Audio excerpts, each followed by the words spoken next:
阿平真是發大財了，這次他竟然沒有擺攤，就把剛摘的黃瓜給賣完了，足足讓阿平賺夠了1萬多塊錢呢。你看他拿到錢後可開心了。那麼阿平會直接拿着錢去消費嗎？他今天又是怎樣把瓜賣出去的呢？我們知道上一期阿平竟然在野山裡發現了不少山黃瓜，他也是毫不猶豫地摘了起來，準備拿掉集市賣調換點生活費。可不幸運的是，天空突然打起了雷，阿平心裡格外着急。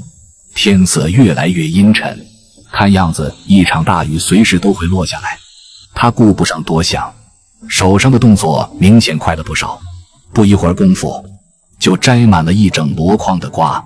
他先是小心翼翼地把寶寶的被子整理好，又压了压邊角，生怕一会兒下雨時雨水順着風吹進來。確認寶寶裹得嚴嚴實實後，阿平這才彎下腰，把沉甸甸的瓜箩背到身上，咬着牙一步一步朝山下趕去。瓜很重，孩子也重，阿平背着寶宝走得異常吃力，山路濕滑，他不敢走快，生怕一腳踩空。就這樣，他足足走了半個多小時，這才氣喘吁吁地來到街上。眼看天氣要下大雨，阿平知道今天要是等着別人來買，恐怕也等不到。他思前想後，決定挨家挨戶地上門去賣。這會兒說實話是真的累，好在第一家商店的老板娘一眼就看出了他的不容易，見他背着孩子還渾身是汗，老板娘二話不說就挑了瓜，還主動多給了點錢，算是對阿平的支持了。這裡地方雖然偏僻落後，但街坊鄰里大多心腸都不壞。阿平就這樣掙到了今天的第一筆錢，錢雖然不多，卻讓他心裡一下子有了底氣。接下來他帶着幾分期待，又夾雜着幾分緊張，繼續一家一家的詢問老闆要不要買點瓜呢。走着走着，他來到了之前買過嬰兒用品的那家店，老闆娘認出了阿平，笑着點了點頭。你還記得我啊？這一聲問候讓阿平心裡一暖，老闆娘也很爽快，直接挑了幾隻瓜。就在两人還沒交易完的时候，又有一位路過的女子停下脚步，也順手買了幾隻。最近天天下雨，摆地攤的人幾乎都休息了，反倒是阿平冒着雨出來賣瓜，也算是搶了個先機。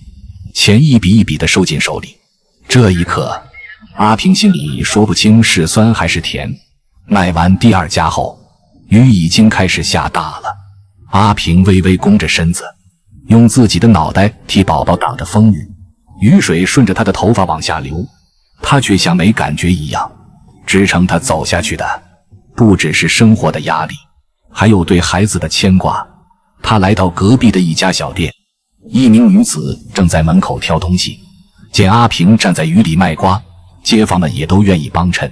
阿平不忍心要高價，只是笑着說隨便給點就行。女子听了更覺得心裡不是滋味，不但買了瓜，還主動幫阿平把箩筐提了一下。他看得出來，這個人真的太不容易了。